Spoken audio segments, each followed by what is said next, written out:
មានទទួលធ្វើចុងភៅតាមវងផឹកព្រោះឃើញរាល់ដងអាខ្លះផឹកច្រើនស៊ីច្រើនមកតែធ្វើខ្ជិលឥឡូវខ្ញុំសុកចិត្តធ្វើសវិសចុងភៅមួយថ្ងៃ20រៀល free ម្ហូប3មុខអូ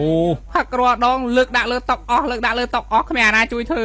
អាខ្លះទៀតឲ្យធ្វើមន់ស៊ីវាថាវាអត់ហ៊ានអាកឲ្យខ្លាចឈាមដល់ពេលធ្វើឆ្អិនមាត់វាដូចដង្ហាលហាត់រីចឹងស៊ីមន់អស់5ស្រា2ប៉ុងអត់ដល់និយាយត្រូវនិយាយត្រូវមិនជួបចឹងរាល់ឆ្នាំហ្នឹងអាខ្លះផឹកតែក្រូចតែលួចកវលកំប៉ុងវាថាត្រូវមែនហ្នឹងខ្លះទៀតឲ្យតែអស់ម្ហូបសវឹងហើយអូយបានអូនដល់ឈប់និយាយទៅណាអាសេរីសវឹងឡំបាយជើងទៀតរ៉ៃនិយាយត្រូវ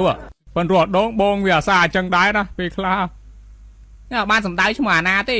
សំខាន់ពេលផឹកមិនដែលជួយចេញលុយអស់ស្រាទៅឈឺនោមឲ្យធ្វើម្ហូបខ្លាចឈាមវឹងបាត់បាយជើងផឹកតែក្រូចលួចកវលកំប៉ុង